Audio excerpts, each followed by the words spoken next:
went through great teams, dynasties, whatever. But you in the hallway before we went on, I was going over the bathroom, and you talked a little bit about LeBron, not against Jordan, but kind of becoming him. Yes. Like what you're seeing there's a lot of people who are talking about Michael Jordan that seem to have forgotten a lot about Michael Jordan. Like Right. Jordan and LeBron are complete polar opposites from this perspective. LeBron had to be kind of talked and cajoled into taking the big shot at the end of games. Yes. That wasn't what he did. No matter how much he wants to recreate the narrative, or we go back to when he just catches and shoots. I'm talking about going one-on-one, end of the game. He loves setting guys up and having them take the big shot. Right. Even when they beat the Golden State Warriors 2 years ago, it was Kyrie with the big shot, LeBron with the big block. Right. Okay?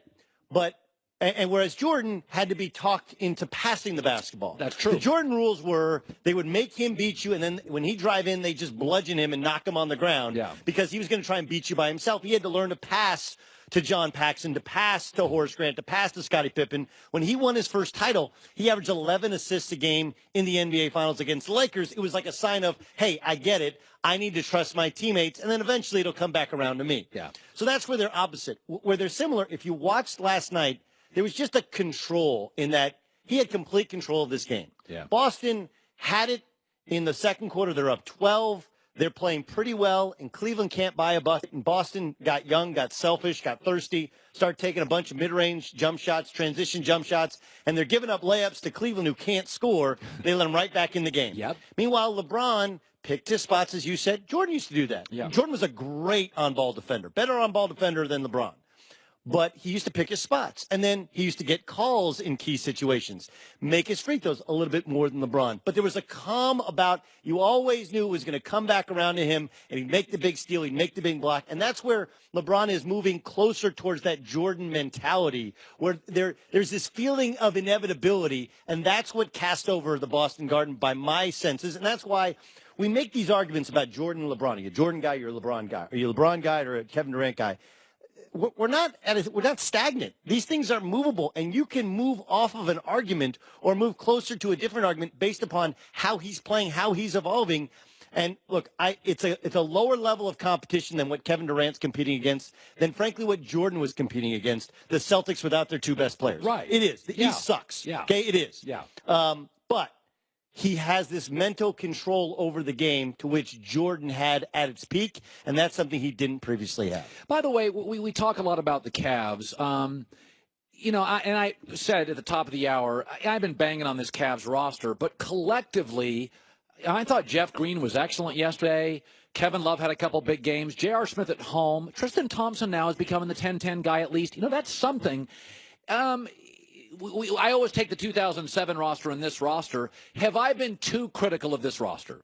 Yes. Yeah. Look, 2000, to anyone who says this is his greatest accomplishment, you're factoring in J.R. Smith through soup at Ty Lue. You're factoring in the midseason trade. If you're just talking about the construct of the roster, Jeff Green's still a pretty good player.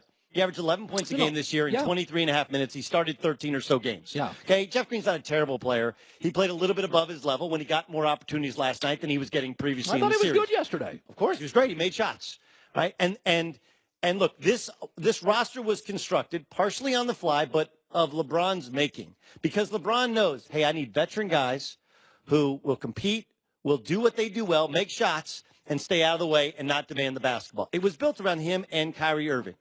And they did the best they could with a midseason trade. All of this could have been avoided had LeBron James at the start of the season said, I'm not going anywhere next year. I'm staying here. And simply went and saw Kyrie Irving and talked him off this ledge that I need to be traded. It didn't.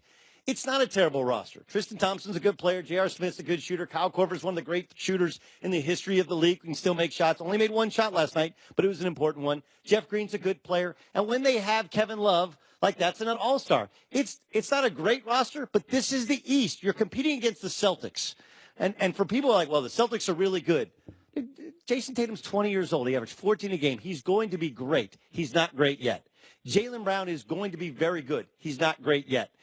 Terry Rozier was their fourth guard, right? And that's what fourth guards do. They have 28 one day. They had 4 another day. Yeah, Terry Rozier had a lot of moments. You're like, Oh, he's Right. Tell me a playoff team that, or even an Eastern Conference team that Terry Rozier starts for. You can't find one. Marcus Smart is a tremendous player off the bench. He's not a starter. So you're playing against a bunch of backups and Al Horford. And Al Horford's one of those guys that, man, you really have to watch him to appreciate him. Yes. But there's a reason you have to watch him to appreciate him. Right? He's underrated for a reason. Yeah, because Giannis's talent jumps off the TV, Correct. and Horford's nuance because he's not overly dynamic. So look, my point is simply this. I'm not trying to diminish the control that LeBron had, but please put it in the right context. He's playing against the Celtics team that's super young and super depleted without their two perennial, well, actually only one's a perennial all-star in Kyrie, but Gordon Hayward's going to be a perennial all-star. He averaged 22 a game last year from Utah. Without their two best players, they fought, scratched, and clawed. LeBron was the best player, took over, understood how to maintain his poise, understood to take game 1 off, game 5 off when they were out of reach, so he had more gas in the tank, and they survived. But they were the favorites to get into the finals before the playoffs began. They were the favorites to win this series, even after they lost the first game in the series. The only thing that surprised me that happened was that they were able to do it without Kevin Love. That was the surprising thing. Before we get to Rockets Warriors tonight, which we will in depth, I'm sitting with a group of friends last night, and after LeBron won, they all went, "Man, Colin, there's no way he's leaving Cleveland now." And then after the game, LeBron says, "Listen, man, when we put this together," LeBron said this, "I just told everybody, let's squeeze everything we can get out of this team." Well, that's what you say about toothpaste. And then after you've squeezed it, you throw it in the trash. That's what you say about an orange or a grapefruit. When LeBron says, "I look at this roster and we're going to squeeze everything we can out of it," that makes me think he's going to discard it. What is your feeling this morning on LeBron and his future in Cleveland? Look, I still think at the end of the day, he probably leaves where there's enough smoke. There's Probably fire. leaves. Okay. Probably, but I don't think there's any definite. I don't think LeBron James mentally works the way that we would like him to work, where he has all these plans. First, I'm going to do this, and then I'm going to do that, and then I'm going to do this. He's like, look, I'm going to squeeze. I'm going to get everything I can out of this season.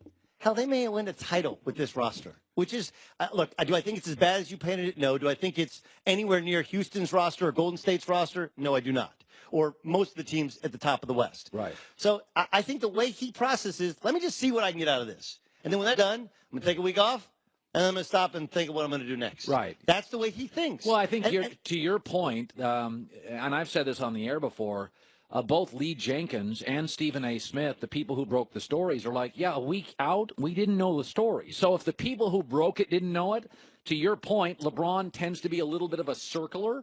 He circles things and he's a thinking player. He's smart people think about stuff. They think about the options. I think LeBron's that guy. And I think, like, look, in different parts of your life, what are you doing next week? Where are you traveling I don't know. With the exception of, like, your daughter's graduation 2 weeks ago, right? I don't know what I'm going to do tomorrow. Correct. And I think that's how LeBron, he's redoing his house in Brentwood.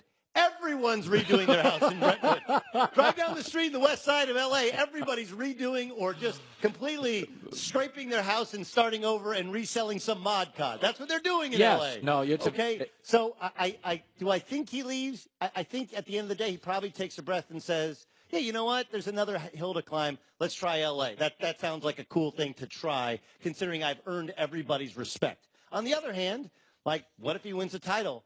And what if they get Trae Young and he's like, you know what? I don't think he's Steph Curry, but he might be playing with me. And we move a couple pieces around and let's go do it again. Why would I move when I don't have to? It's still the Eastern Conference. They're still chasing me instead of trying to beat up on Houston or trying to beat up on Golden State and try to remake his culture within the culture of the Lakers. I'm not sold that he has decided yet because I think he's smart enough to understand I'm going to handle this, then I'm going to handle that. When it's time. Yeah, but by the way, LeBron's the one guy in the league that doesn't get hurt. You're seeing what injuries do to the league. We've always said this about Golden State is that guys get hurt. And by the way, Steph Curry, Durant, this series being everybody gets hurt but him. It's crazy. That's the legacy to LeBron James, and we have to remake his 15th straight year. It's incredible because he hasn't gotten hurt. Right. Now, at 33 years old, Jordan was the best player in the league. LeBron's the best player. Right. And I thought Kevin Durant. Look, I'm gonna tell you, I thought Kevin Durant was better this season. He was a better player, better on defense. I thought a better scorer on offense. But LeBron was taking some plays off. Yeah. And it's obvious that peak LeBron, granted against inferior competition with the Celtics, is still a dominant player. And I'm okay moving off it right now. He's playing better than Kevin Durant, especially recently. But the point is that the ability to not get hurt, the ability to understand your body. It's crazy how game one, like, man, is he shutting it down? Yes, he was. So he gave everything he had in game two. And then game five, when that thing was out of reach, he shut that thing down because he knows his body and he understands how to not get hurt, which is crazy because no one else seems to have mastered what he has figured out. All right, stick around. Doug Gottlieb on the other side. We deep dive on the Rockets Golden State tonight, which I think is going to be a game with a lot of fatigue. I think James Harden plays well. Don't go anywhere. Rachel Bonetta here as well. Back in a second.